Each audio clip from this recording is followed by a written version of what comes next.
What is going down, everyone? It's time for Mojobreak.com, The Hype, episode 369. It is Bowman Draft Week, and we are ripping it all day on Fanatics Live as well as Mojobreak.com.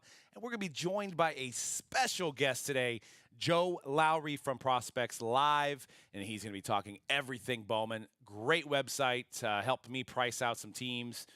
Great insight on these prospects as a lot of them were drafted this year.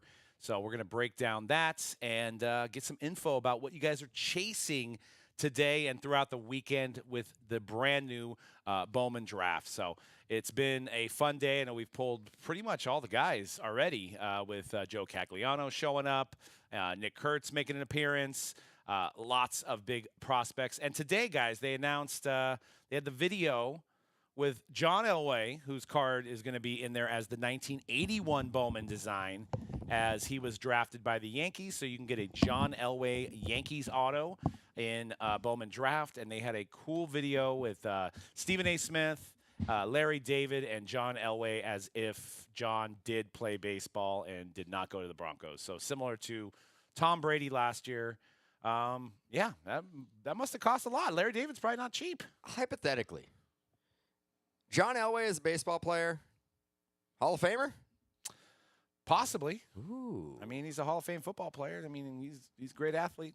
Came from the school you like. Oh, Stanford, smart. Yeah, Stanford. Yeah. Stanford guy. So, it's going to be cool to see what those did he, cards. what did he play? Was he an outfielder? Was he a shortstop? What was not a catcher like Brady? No, I want he was an outfielder. Yeah, he was an outfielder because they're talking about him being in the outfield. Yeah, I have to double check that one. Check the if there is a baseball reference page for John Elway. Let's just say, Which I think there is. Say he did it all. Be. I mean, he probably could have been a pretty good pitcher, right? He had a cannon. He had a cannon. I'm gonna say shortstop. Let's see. I'm gonna say shortstop. Look at that. He's got a baseball reference page. Because he did play in some minor league 42 games in A-ball. Absolutely. As a shortstop. Outfielder. Outfielder. Yeah. And sometimes sometimes a shortstop. Isn't he like 6'4"? There's gonna be a little bit too. I mean, there's no height requirement for shortstops. Yeah, yeah, 6'4". Typically, yeah, he's a tall guy. Yeah, that shortstop is. We're not at the era where we are now, where taller guys are starting to play shortstop. I'm like, wait a second. I'm like, you could be 6'4", you play anywhere. That's true. You can be now. Yeah. And now in today's game, absolutely, you can be almost 7 feet tall, play shortstop. Yeah, O'Neal Cruz, right? O'Neal Cruz is the guy who comes to mind. 6'7", 6'8". Right. Yeah. Is he that big? He's a tall guy. I'm probably completely over exaggerating. 6'8" seems a little. Yeah. Shortstop though, where'd the name come from? 6'7", by the way. 6'7". He's 6'7". Who? O'Neal Cruz. Wow. 6'7". But who named it shortstop? No. You would think on the outside looking in they would have to be shorter than the average player. But yeah, Bowman Draft today. Also tomorrow, exciting news. We're going to be live from Fanatics Collect on Fanatics Live, breaking Bowman Draft. Myself, Dan, Gary will be in the building as well. And we've got free teams. We've got dollar auctions. It's going to be a lot of fun as we check out Fanatics Live. So Fanatics Collect, and look for some content coming from that as well. But join in on the fun. Say hi tomorrow. Thursday, we'll also be live there Friday as well. So bookmark those shows. And if you haven't used Fanatics Live yet, you can get a $25 off for your first purchase. You can get that in our link tree on Instagram, which is mojobreak_com, and get you might be able to get just a team for $25 on some of our Nothing mixers. more exciting than taking the show on the road. That's what I say. Yep. So we'll be headed out to Portland, where I hear the sun doesn't come out too often, but I've never been, so I'm excited. I'm excited to check out Portland, what Portland has to offer. I won't be saying hi to any Seattle Seahawks fans. I know that's a little bit farther in Oregon, but Oh, different state. Different state. Yeah, it's a lot farther.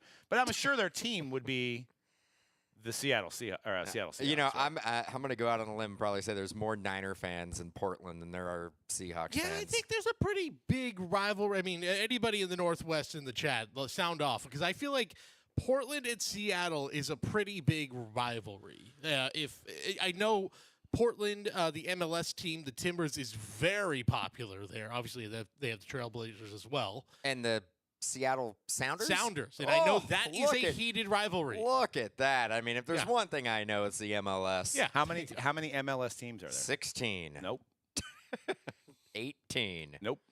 There's Uh, 29. There's a lot now. Yeah. 29. That's why I don't like that number though. Then we need to get that up to 30. We need to. Get I know that you got to make evened an out. even number. Yeah, I'm sure it will be. Very soon. And I did fail geography. If anybody is listening, obviously. Yeah. So, MLS Chrome is also. We're not even talking about that. That's coming out on Friday as well. And you got some big debut patches as we kind of segued me into the MLS Chrome. Hugo Loris, legend, and Carlos Suarez as well is going to have debut patches from their first MLS games, along with like 30 or 38 other guys as well. So that should be a pretty cool addition to MLS Chrome for you guys that do watch MLS Chrome or into soccer cards.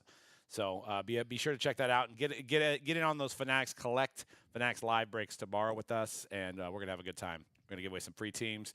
We're gonna be chasing supers, and it's gonna be a blast. So definitely looking forward to getting into some of that.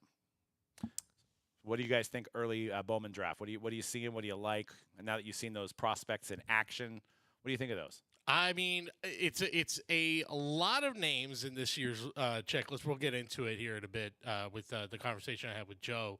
A list that's like doesn't have the superstar that I think the last couple of years, where last year's Bowman draft was like Skeens, Langford, all these guys that were like huge names. But I think it's a list of guys that is a lot of very good players who a few of those guys could become and blossom into superstar guys if everything falls right. Caglinone, I think, is the guy where the future of the product is resting on. But overall, design-wise, looks sharp, looks good.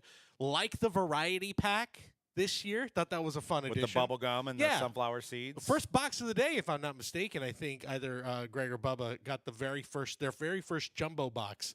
Got the variety pack. Is it guaranteed auto in there too? Guaranteed at numbered to 5 auto. Wow. Four parallels where it's like off of a baseball snack. I think it's like bubble gum, sunflower seeds, peanuts, stuff like that. And then one of those is going to be a number to 5 auto, guaranteed. No big league chew parallels, huh? No big league chew. Couldn't get the All right, license. Couldn't get the license. Say that name again. Caglione. It's not what I said it was last year. Last week. What did you say last week? Caglione. Caglione. Yeah, which that sounds cool. Sounds but better. Sounds better. alas, it's just Caglione. Caglione. Caglione. It's just Caglione. Caglione. Just ignore that. Oh. So the, don't that first tag. overdo it. Don't overdo it. Okay. Underdo it. Underdo Correct. it. Yeah. Yeah, I can do that. Yeah. When Nike said Caglione. just do it, do the opposite for Do less. pronouncing. Yeah. Do less. Yeah. Don't do it. Or do Yeah. nothing at all. Yeah. Okay. But the Royals are popular. Everybody wants the Royals in these breaks. Royals suddenly a very, very hot team for baseball collectors, which is something I don't think we would have said even 5 yewe ago. Same thing with the Guardians, right? True. I mean, we've got #1 pick there, Travis Bazzana. Yep. And he's highly chased. Well, I know we pulled while we were in the shop, Greg pulled a Travis Bazzana in action auto. Oh. I saw a James Tibbs III. James Tibbs III. I saw. Don't forget the third. I saw his auto pull. Yeah. Those action figure ones, in action, those are box hits, by the way. I think when we were ripping it, You're thinking video, case, but it box it. right? It is a box hit, which we had David Benuelos in, who read his debut patch. So if that video is coming very, very soon, the full video box break. That was one of the cards we got, and we thought, oh my gosh, case it! Wow, this is huge. And no, it's just the box hit. Now they Good also player, have paralleled versions of those too. Yes. So Yes. All those guys are and super fragile. autograph versions. Yeah. But I like that they're doing the John Elway thing again. I think it's a good, the Brady one was a great way to start it off. I like that they're going with a guy who that's still a big, an exciting pull when you get his auto. Also like that they're kind of basing it in some more reality, it feels like, than Brady, because Elway actually got on the field and played baseball games in the minor league, so that's pretty cool. Has plenty of photos out there of him in a uniform. Didn't have to Photoshop No, his face. there's yeah. no Photoshop, and I like that it's going with the classic Bowman design. Okay, with so the classic Topps Bowman we've seen design. Brady and we've seen Elway. Yeah, where else do you go from here? Where do we go?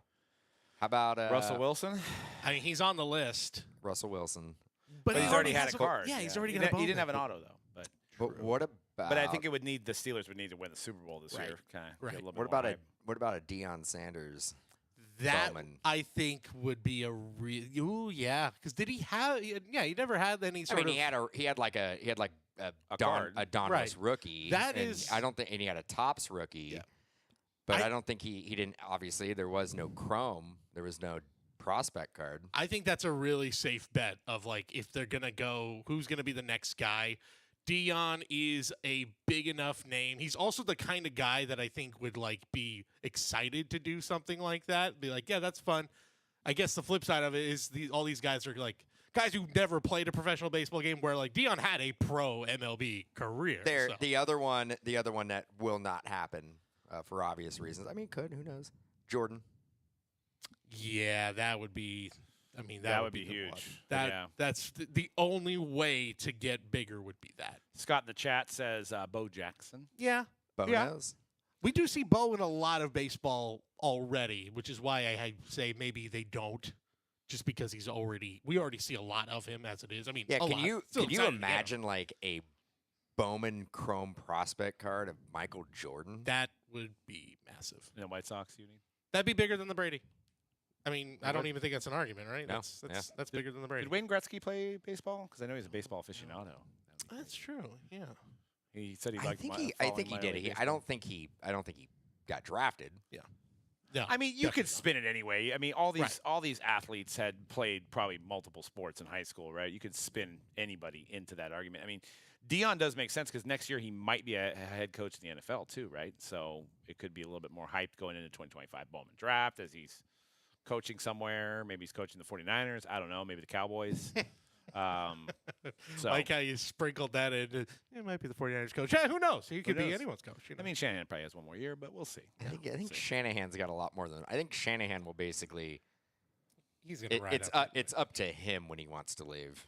Yeah, well, I mean, he's eclipsed Harbaugh at this point. I mean, Harbaugh wasn't there as long as Shanahan's. been Well, there, so. there might have been a lot of other factors that played in Yeah. that one. Oh, yeah, 100%.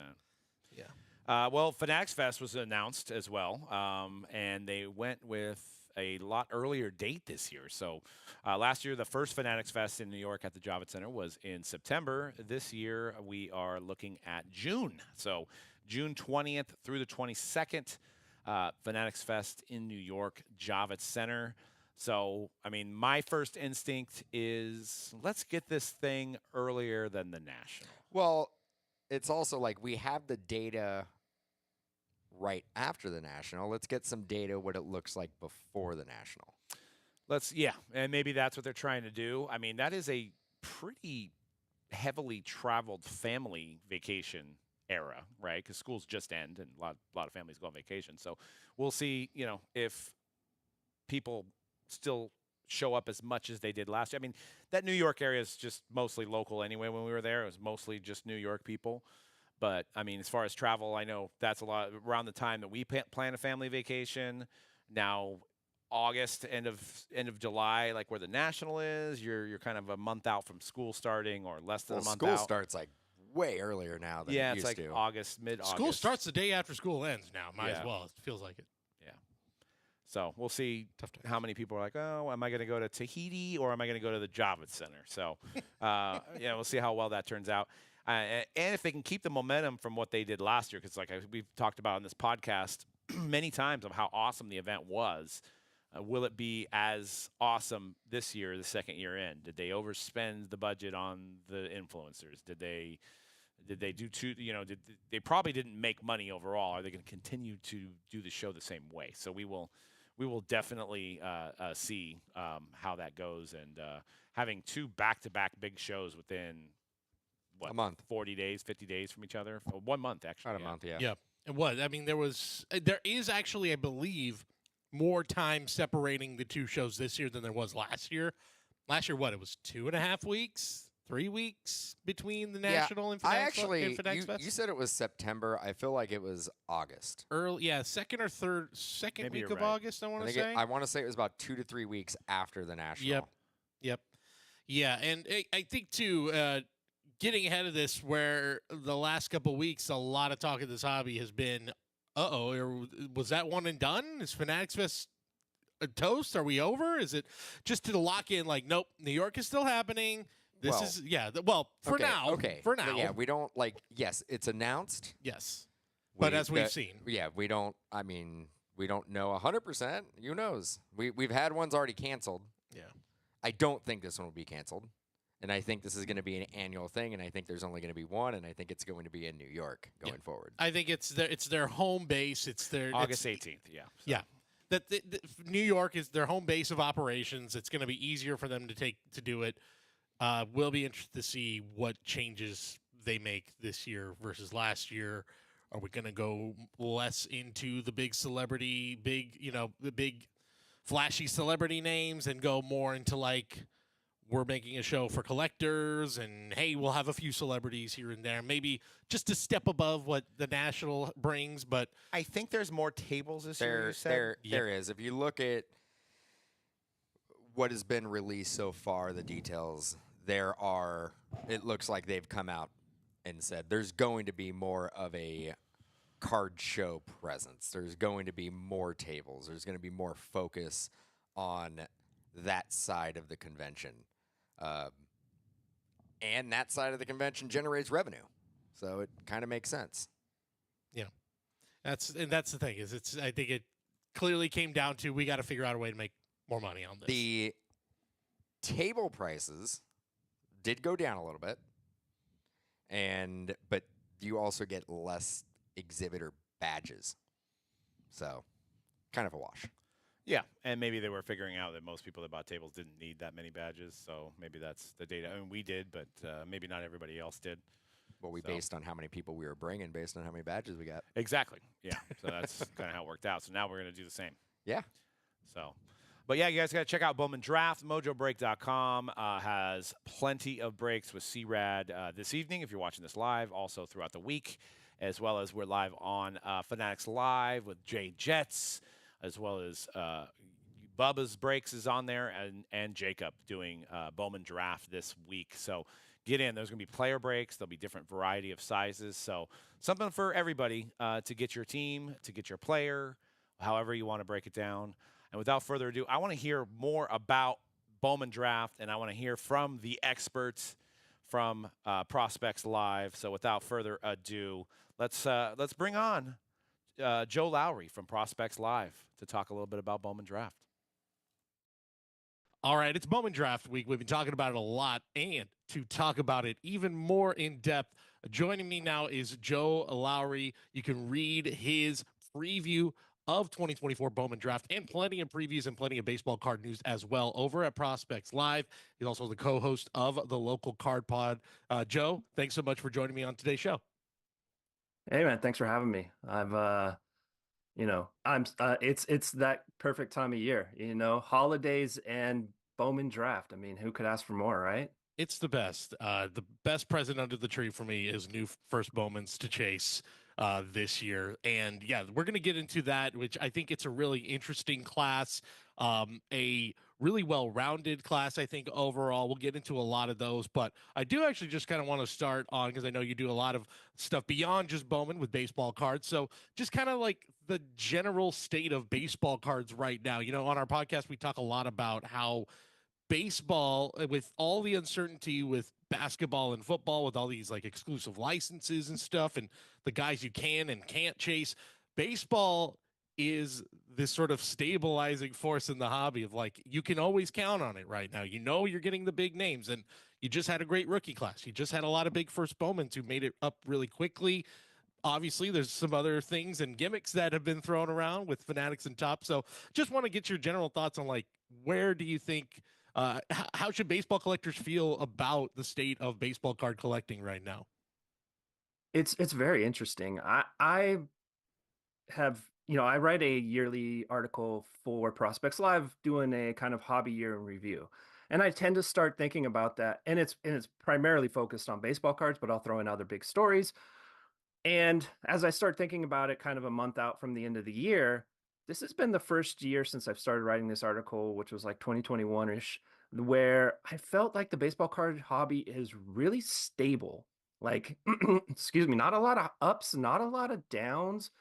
The gimmicks or changes that we've seen from Topps and Fanatics and trying things out, some things work, some things don't, have really kind of stabilized. They've really kind of been doing more of the same, right?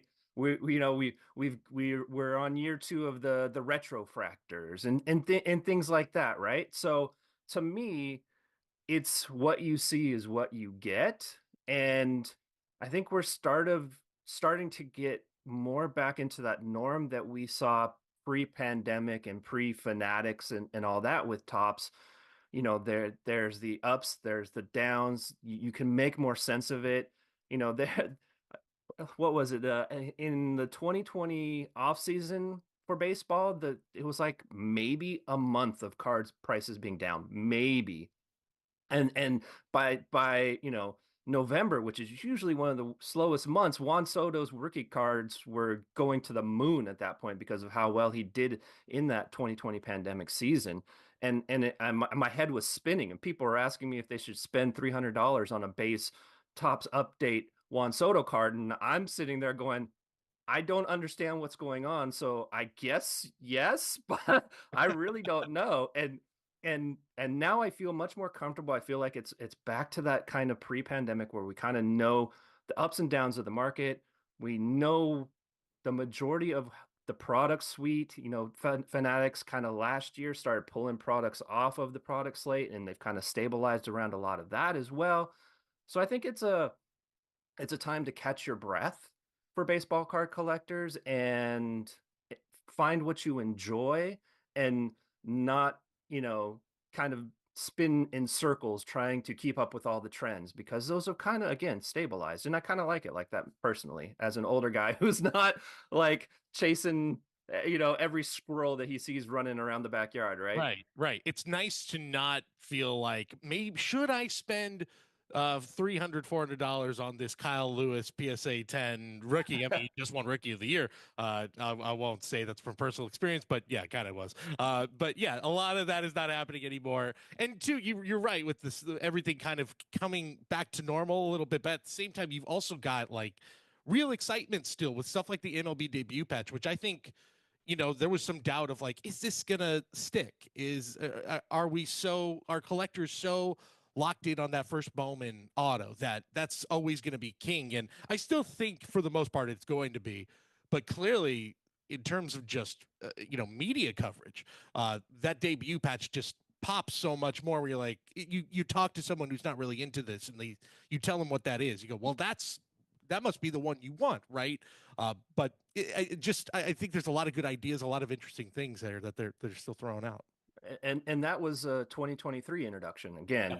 So to me, again, they found what works and what doesn't, and they're solidifying around that and doubling down and those types of things. Talking about the double down, right? The double down MVP, right? And it's more about the performance and the players and the prospects and the rookies and the products that you can get more familiar with. Again, hey, well, this is what the rookie debut patch is, and we know, again, it's going to be an update and it's going to be a highly desirable card. That gimmick or approach, that thing that Topps and Fanatics did worked, and then this other thing over here that didn't work, and they're not going to be doing it again, or we're not interested in it. And Ohtani going 50-50, right? And the Dodgers winning the World Series with Ohtani and another Japanese player, Yoshinobu Yamamoto. Again, we have things that are not crazy things that we know, things that are baseball things that we're like, yes, this is what I understand. This is why Shohei Ohtani's card values are going up. Why is this Jason Dominguez guy in 2020 selling more than Mickey Mantle? I don't understand it, right? And that stuff has, there's still elements of that, but it's a lot calmer. It's a lot more quantifiable. You can make your decisions a lot more based in kind of the facts and reality of collecting cards than trying, again, to guess on the whims of whatever's going on in the world, right? Right. Treating it much more speculation based. That is kind of going away especially with baseball. I don't know if I can say so much with some of the basketball, football stuff, but definitely with baseball, like, you see Bobby Witt's rise as like one of those top 5 guys in this hobby now, and you're like, that makes sense. He's now a top 5 player in all of baseball. We were all collecting his first Bowmans. Makes a ton of sense that that's happening. Before we get into Bowman Draft from this year, you mentioned some of we're kind of talking about things are throwing against the wall, the gimmicks and stuff that they tried. There doesn't appear to be a gimmick the level of the Tom Brady first Bowman chase that we had a year ago. Just I want to know, what were your thoughts when you saw that? Did you like it? Was it like, this is kind of pushing it a bit much? It got a lot of new eyes on the hobby, but just want to hear what you thought of that one. I love the Tom Brady stuff. Yeah. That felt like a play to grow the hobby, which is what Fanatics came in looking to do. And while some of that can lead to a bit of distaste for collectors who've been in the hobby for a while, it's a hobby for me. I'm not trying to make a ton of money or even any money. For me, I come with the mindset of this is a hobby and I'm enjoying this and not looking to turn it into a money-making endeavor. But on the other hand, I can't ignore the money part of it. And if the hobby doesn't make money for the manufacturers, then there's no manufacturers, right? There's no reason for them to be doing what they do and providing me the products that I enjoy as a pastime, as a hobby. So I'm 80-20 rule. 80% of the time, I'm happy with the decisions that Fanatics makes to grow the hobby. The other retrofractors to me felt more manufactured and less standing the test of time. I think that while the hype was out of control for the Tom Brady retrofractors in the short term, in the long term, I think they'll reach an equilibrium that's viable and reasonable for those cards. Look, before that happened years ago, I love custom cards, custom art cards that are made kind of in the secondary market of questionable or whatever, people copying designs or not. Whatever that is. I looked for Tom Brady Montreal Expos custom art cards because I knew that story and I was into it. And I also collect football. I'm a 49ers fan and a Patriots fan. My dad's mom is from Boston, so I have a ton of family from Boston. So those were the teams I rooted for growing up. I still remember the 1985 Super Bowl as a young kid, watching it being crushed by the Bears destroying the Patriots. But I still got all of the 49er Super Bowls out of it. So yeah, and some of those ones a few years later too. Yeah, it's been pretty good. Yeah. yeah. So I enjoyed it. So that's why I was looking into the Brady stuff. I like collecting, Brady stuff as a small little piece of my collecting puzzle. I wasn't going to throw a ton of money at it, but so maybe one day I'll own one. I don't now, but I love the idea from the Tom Brady one. The other ones, like I said, I just don't think they stand the test of time really, because collecting, let's face it, mostly dead or legend of the game is just very niche. It doesn't tend to hold long-term value unless it's their vintage cards, in my opinion. Maybe I could easily be wrong there, but I just don't think that's something that holds value long term. Yeah. But I again, throw everything at the wall and see what sticks, right? Yeah, I feel you with the retrofractors is that it's a fun thing, but at the end of the day, if you have a choice of, hey, do you want this Lou Gehrig card from when he played versus the Lou Gehrig Superfractor out of this retrofractor, I'm going to pick the vintage. And I think every collector is going to pick the vintage over that. But a fun thing, and if it gets some extra autos, I know the Pete Rose one, especially now in hindsight after he passed away, is one that I think is going to one of those that probably carries a more weight than some of these other ones. But interesting, they're trying things, and you got to give them credit there. Let's talk about this year's set, 2024 draft. Overall, how do you rate this year's draft checklist? I just looking at some of the names. Obviously, we'll get into the number one pick. I guess that was the first thing that popped out at me, is having the number one pick in draft rather than having that holding that off for 2025 Bowman. This class, I think, looks pretty well rounded. But what's your initial thoughts on the 24 Bowman draft class here? So I don't know what they could have done better with the hand they were dealt. I think if they included Condon, they would have gotten more short-term juice out of it, but long-term, I still have questions about Condon. Similar to Caglinone. So I think it's fine to have one and not both in the product. And overall, I think we've just been spoiled, man. I mean, the past 2 years has just been so dang good, and I think to a certain degree that was a product of the pandemic and the 2025 round shortened draft that kind of scared off a lot of players from going in the prep ranks straight to the draft and rather going to college. The obvious most famous one was Dylan Cruz. I was super stoked to see where Dylan Cruz was gonna land in that 2020 draft, and then he pulled his name out and went to LSU and it became a huge star, and made you know just his, again, Paul Skeens. Let me start over. Paul Skeens, 2023 Bowman Draft headliner. There isn't that guy here, right? In my opinion. Yeah. And 2022 Bowman Draft, right? You get the Jackson Holiday, you get the legacy element of that. Not to mention, secondary players who I still believe in, like Wyatt Langford. I think you're just sorry, Langford was 23. Dude, That's right. I know. I know a lot of those guys from 23 too just immediately make it to the big leagues too. It does speak to just how much star power is in that class. Yeah, so I would say if I was grading this on an A to an F scale, I think we're in that B range, B minus, B plus, it depending upon uh to me, really, if Cags can hit, because we all know he's got the power. If he can hit, then you're looking at a B plus or better kind of product. Because that guy can hit 50 home runs if he hits over 240, right? Yeah, and that's the key. Is he going to have the discipline? He's going to have that plate discipline at the major league level. Yeah, I should say saying it's a well-rounded class is sort of a softer way of saying there's not that star power, I guess. Like you mentioned, Exactly. there's just not that guy. And I think Bazana having him in there is clearly their way of being like, well, the number one pick's in here. We got him and Caglione, who is one of probably the more recognizable names for more casual college fans.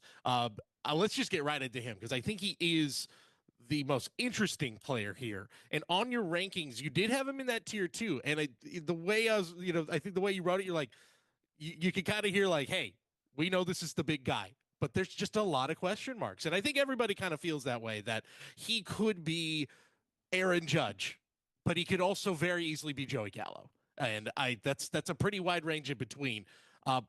Just delve into a little bit more about what you think makes him so interesting and the biggest question marks surrounding his game. Yeah, so I mean, everyone knows in Topps' advertising, right, that he's a potential two-way player. That I think we can all agree that his future is best suited from a hitter perspective, especially from a hobby perspective, a hobby view. We want him to hit the home runs, right? That's gonna drive more value than, if he's pitching, he's probably more of a reliever because he's pretty raw on the mound. There's just a lot of work to be done. And towards the end of Florida season, they weren't even throwing him on the mound anymore. Who knows how much that was health related or not, because there was kind of rumors about his shoulder and stuff like that. But he's seemed to be fine from a hitter perspective once he came out post draft, and that's essentially all he's done post draft. Really, it is down in the AFL he was just hitting, and there's no question that the dude hit more home runs in college than anyone else in 2024. So 35 home runs. He improved everything across the board with his walks and his K, his strikeout, his batting average. He still got a long way to go on the hitting side. So to see that trend upwards is very promising. It's what we like to see. The reality is that, and look, it's been a long season for him, and it's so hard with these small samples that you'd worry whether it's less physical and more mental at this point. But in the AFL, while he was crushing baseballs like no other human being can, outside of like Aaron Judge, right? He was anything in the bottom of the zone, he was kind of getting out in front of. He was rolling over, putting it on the ground, and that's a huge risk for somebody who's 6'5", right? It's the problem we've seen with Spencer Jones right now of the Yankees. His stock went super high in the low minors because he was crushing it. And then as he got to face more and more advanced pitching, they started to target him or take more advantage of his height and use it against him.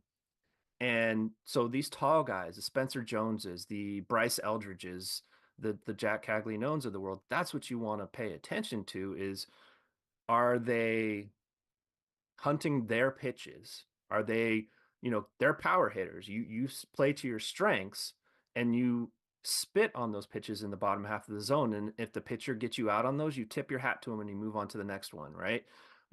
Hopefully they don't get in the zone. You take your walks or you force them to pitch it to your zone and you crush the ball. And if Caglinone can get that approach down, he's the number one prospect here. He deserves to be in tier 1. What we have to deal with now is what we see today, and we've seen him be challenged by that stuff lower in the zone. And until you see that approach change, it's hard to go all in on him today.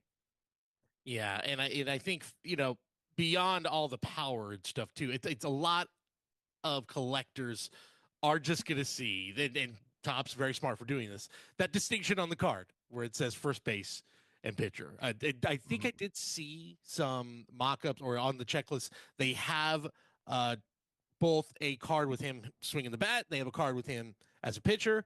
Don't know how they're going to do it. I'm assuming the pitcher will probably be some sort of SP, but it also just doesn't seem like that's going to be happening really anymore. That's going to be in Bowman. You'll see them marked up, you'll mark down like that.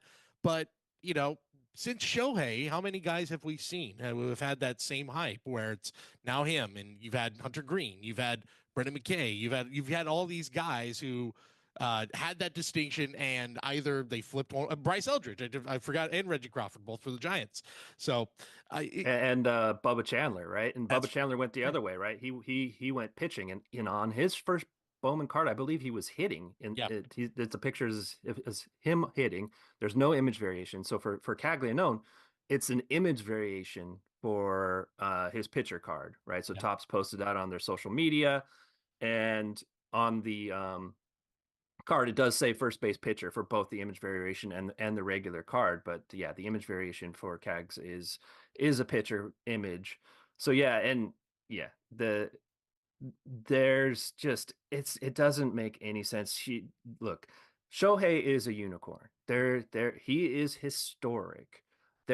He is a top 5 hitter and a top 5 pitcher when healthy in baseball. And even if these guys have the talent for both sides, they don't have the talent, any of them, to be top 5 hitter and top 5 pitcher in baseball. Yeah. So your just best path of action is treating these guys as what is the most likely outcome for them, and then focusing on their outcomes for that and what you think, if you're going to be speculating and prospecting, of what's their ceiling in those areas, and that's how much I'm going to invest. Comps are bad, but that's how I'm going to comp this player. No one should be comped to Shohei Ohtani. No, yeah, that's I think we've proven now in 2 straight years, or however many years, more than 2, about 3/4 straight years, that there just isn't anybody at his level, and we're probably never going to see that again. Especially too, just given the freedom to do that, where a guy he was dictating that, whereas these guys being drafted, they're saying, hey, look, we think your skill set's this or that. And look, we can speak. Bryce Eldridge is a guy that I think they made the right decision on that, and a few of the other guys as well. Mason Wynn, I forgot about Mason Wynn as well, right?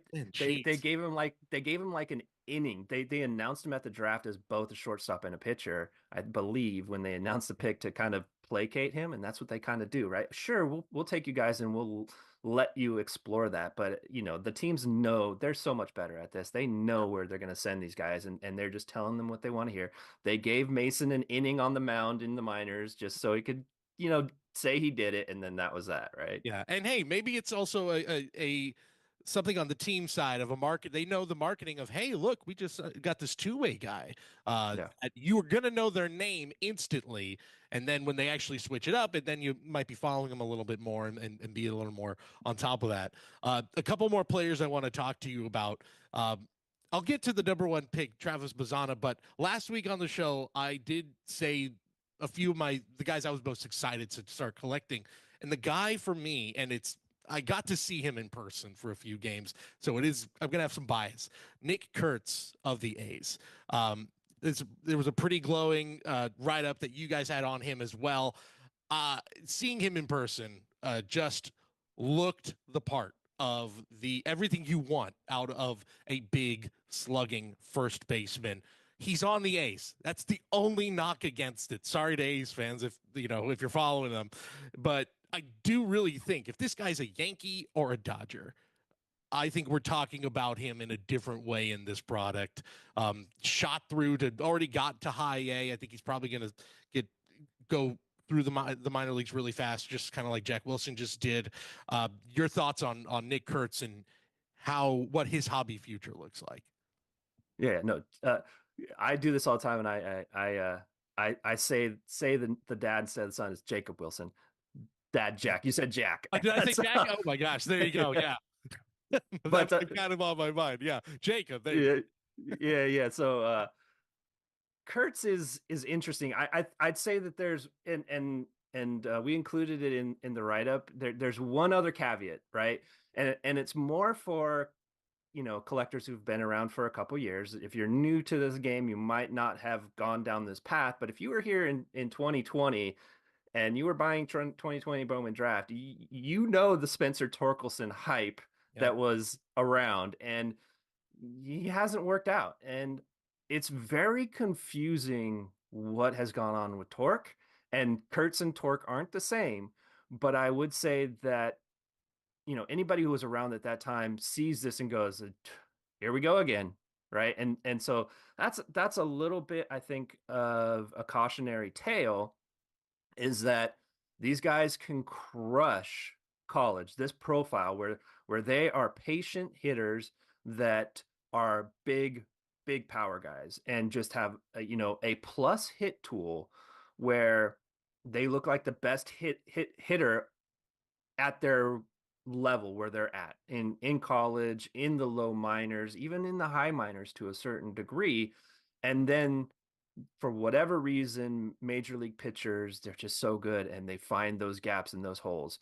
And that experience with Torque, and I looked at Torque a lot, and he was like, I almost feel like the dude needs contact lenses. Like, he makes so much contact but doesn't barrel the ball. He's like just off just a little tiny bit all the time. And it's so frustrating.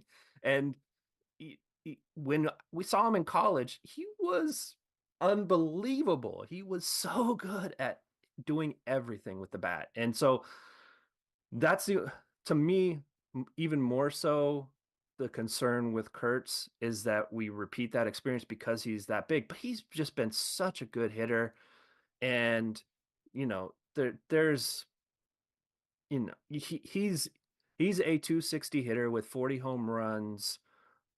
And the real question is, what are they going to do with the A's future ballpark? Is that home ballpark going to be Sacramento for the foreseeable future? Are they actually going to get a Vegas stadium built? And we know baseballs in the minor leagues in Las Vegas fly to the moon. So that's something you want to be there for. Or are they going to overcompensate for that and make a gigantic stadium where he's going to end up being more like a 300 hitter his stuff just goes to the gaps and hits the walls, but he's only going to have 20 home runs, kind of similar to kind of like the Giants situation.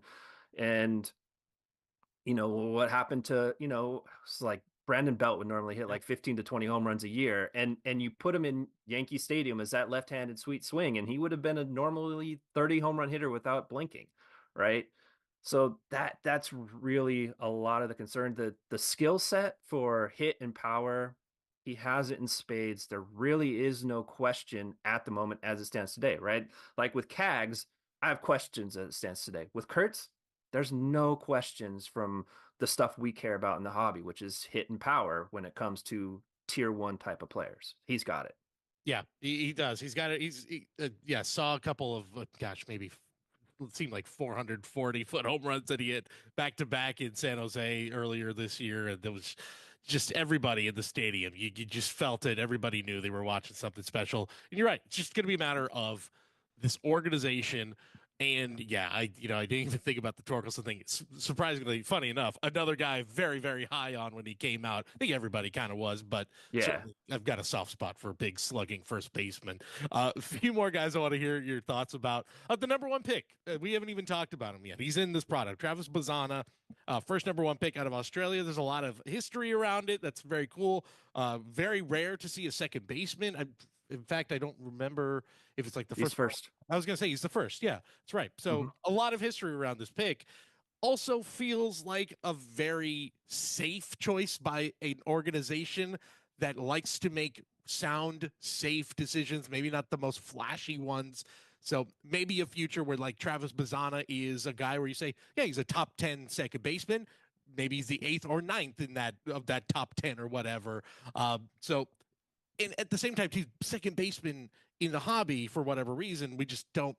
I mean, Jose Altuve is maybe the biggest one, and obviously has a lot hanging over him, fair or unfair, with the Astros connection. So, just Bazzana's hobby future here. One, are you surprised they didn't hold him for 25? It sounds like they almost couldn't with the draft class. They had to throw a bone here for the collectors. And just general thoughts on the player and how collectible he's going to become down the road. For sure. Yeah, no, I can't believe that Topps would have taken the 1-1 and said, no, we're going to hold you out from a Bowman Draft product. I think this would have been the one to do it with, from the perspective of it wouldn't have hurt to not have Bazzana in there. To me, Travis Bazzana and JJ Weatherholt are very similar profiles, and they held Weatherholt out, and both at one time or another were in conversation for the one top pick overall, right? But Weatherholt had a lot of injuries at West Virginia, and so he ended up falling to number 7 at the Cardinals. And they're very high floor. The ceilings aren't, Kurtz and Cags type of ceilings, but their floors are so high.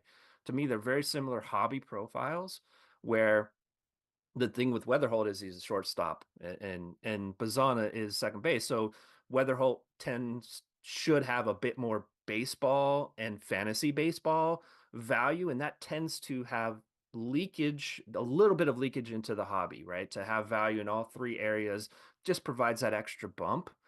And so second base is like an undervalued, less valued position in real baseball and fantasy baseball. And that's leaking into the hobby, just as you said, with Altuve and others. And for me, it was a comp that I brought up. I don't think they're the same player, but I think their results could really, the top line stats could really be similar, where he's hitting 280 to 300 on a regular basis, flirting with a high OBP, a 400 OBP, 20 steals, 20 home runs, year in and year out, like clockwork.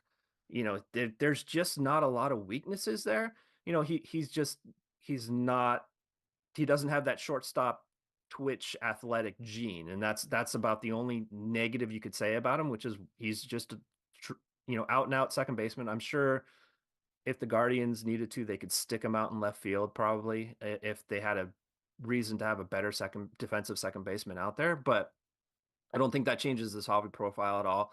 And so for the people that want to, have more of the mutual fund type of approach, where they want small ups and small downs with, the prospecting world, because let's be honest, it's super volatile. So if you're going to be spending money on these products, sometimes the people would rather not try and hit a home run. You want to try and hit, 4 or 5 singles, and that's Bazana, right? It's a, to me, again, very safe. It's why we didn't have his ceiling at 10. We had it at a 9, and typically your number 1 overall pick is probably going to have a ceiling of a 10. So that's kind of us hedging a little bit there, saying you're just not going to get, from a hobby perspective, all the juice that you would expect out of the top overall pick in a Bowman draft product. Yeah, yeah, and I'll throw one thing that I think kind of dawned on me of if you're thinking of other positives here is the international aspect of all this, that he could, if he clicks in, he's going to be, I mean, pretty much without question, the best Australian superstar that MLB's ever had. We know Australia's got a very healthy card market as well, so that's something I think to keep in mind, is that it's not going to get to Shohei or Yamamoto level here, but I think something to keep in mind, that if there's a whole country that will be definitely looking at those cards and be into it if he reaches that potential. And so you take advantage of that scenario with the Olympics and with the World Baseball Classic, right? And he's already been suited up for the Australian team. He's a super good guy, very generous. There's a clip out there on social media, I don't know, like a month ago, when he went down and played with them, and he bought, I think it was Nike Dunks in Australia team colors for everyone on the team, right? And just handed them out for, hey, this is part of me being a young guy, but a leader on the team, somebody who's suddenly come into a bunch of money, and I want to spread the wealth, right? And that's awesome. Somebody you can easily root for, somebody that's going to engender a lot of collecting love in his home country. And so definitely, whenever those international tournaments are going on, you're going to want to have your Bazana cards listed if you're looking at selling them, because that will be the time to strike. Yeah, WBC qualifiers, I believe, are coming up in about a month. So yeah, just be ready. Not the tournament's, I think, a couple of years away still, so you got time. 2 more here to end it, and appreciate you coming on again, Joe. We mentioned a lot of names. I know there's a few more out there that we haven't even gotten into. Anybody that we haven't mentioned that you feel like, either one, if we haven't mentioned your favorite player in this set, if there's anybody who pops out, or just anybody you think really worthy of keeping an eye on and is going to be another big chase. So take a breath, because I got notes. So, but Zaire Hope, right? What is going on there? Trust me, I've searched eBay already today for his Bowman cards, hoping that some early openers would be posting those. I've yet to see one. I haven't searched everywhere in every nook and cranny of social media. If he's got a first Bowman logo on his card, granted, it will be base and base parallels only. There's no autos for him in the checklist, although who knows, we couldn't rely on their checklists for his card specifically for 2024 Bowman and 2024 Bowman Chrome. Who knows where and what he's coming, but hopefully he's got a first Bowman logo for the Dodgers. He's a top 25 prospect in baseball, in my opinion. Just a dynamic player. So I'm hoping he's got the first Bowman logo. He'll be in a Dodgers uniform, as tough as that is to swallow. That holds a lot of value. I would say of the 2 kind of young prep top 10-ish shortstops, Bryce Rayner and Connor Griffin, I like Rayner more. He's just he's smooth, he's buttery. He just has that natural athletic talent all around, and I think he's going to be hugely successful. If I was going between him and Griffin, I would go after Rayner personally, but I couldn't fault you for going after Griffin. One of my personal favorites was Braden Montgomery, and for the Red Sox, if he didn't break his ankle, he was easily a top 5 pick and could have been even a top overall pick. He's just got that level of talent. For a power hitter, he is surprisingly patient at the plate, and his arm is, it doesn't end up creating a lot of buzz in the hobby, but dude has a cannon for an arm in right field and throws people out like nobody's business. He is awesome out there. I love watching that guy play. I would say, for people who aren't 100% familiar with kind of these organizations, and if you're like, hey, I just want to throw some money at teams and get into PYTs for breaks, pick your teams, and I'm not really going to spend crazy money, but I want to go after some teams that tend to turn take the coal and turn it into diamonds, right? You want to go after the strong dev orgs, right? You want to go after the Rays, the Guardians for pitchers, but the Guardians in general just churn out guys with amazing hit tools. The Dodgers, sadly, the Marlins with their pitchers, their pitching is development is fantastic. Their hitting development is not good. No. We did not get PJ Morlando, their first overall pick. I think it was like 15, 16, somewhere around there. And he's a power prep bat that has a lot of hit tool concerns. We'll be probably talking about him in 2025 Bowman, which is his power tool is eye-opening, but it's Marlins, and it was like the absolute worst place for him. And then he got hurt because they did some stupid stuff with weightlifting competition. And then the Braves always just churn these guys out of nowhere, especially pitchers, but still a guy that I really liked that I had no knowledge of, and there was just not enough video out there when I did my deep dive on him, was Nick Montgomery. If he's cheap and he's on the Braves, if he was on the Marlins, I'd have zero interest. He's on the Braves, I'm like, all right, I'm very interested in this kid. The Astros are always a strong dev organization. Unfortunately, they've got no real chases in the product, but just something to have in your mind when you're generally looking at this stuff. They are always underrated, I feel like. And years where they have now developed major leaguers, we were, the people were buying into breaks or boxes for just absolutely nothing for the Astros. Yeah, no, I back in 2018, I had no idea who Jordan Alvarez was. And prior to that, the Dodgers had no idea when they traded him to the Astros who he was. Another story for another day. Yeah. And then, there's organizations that have super strong scouting. Their development, sometimes good, sometimes not, but they just get the best players. They know how to pick them. And that's, the Padres. AJ Preller is just a wizard when it comes to picking talent out of the morass of prospects. The Brewers, really strong scouting. And the Cardinals. I mean, look at all of the outfielders on all these other teams that are doing great that were originally in the Cardinals organization. So they really know how to scout as well. So that's kind of a lot of the places I like to focus on. But to me, again, if Hope has that first Bowman logo, the Dodgers are so sneaky with what's his name, Kellen Lindsey, and then they had another guy in the product. I can't remember off the top of my head. I was really into. Yeah. We'll check that one. Let's see. It was oh, well, I like Brooks Auger as a pitcher. He was very interesting to look at. But that's not what I'm talking. I'm talking about Chase Harlan, the prep third baseman. He's also, he's got a long way to go, but he's a sneaky guy that I don't think many people are going to be talking about either. So if Hope has a first Bowman, and then you've got Kellen Lindsey, and when he was drafted, amongst my friends, when I was talking, baseball friends, the draft was happening, and Kellen Lindsey got selected by the Dodgers, I did the classic meme of they can't keep getting away with this, right? And yet here they are. They seem to always do it. And it's the thing too with that organization is they regularly have guys. It kind of feels like what the Braves were in the 90s into the 2000s, guys that were not highly touted prospects. And then they come up and they just become everyday players.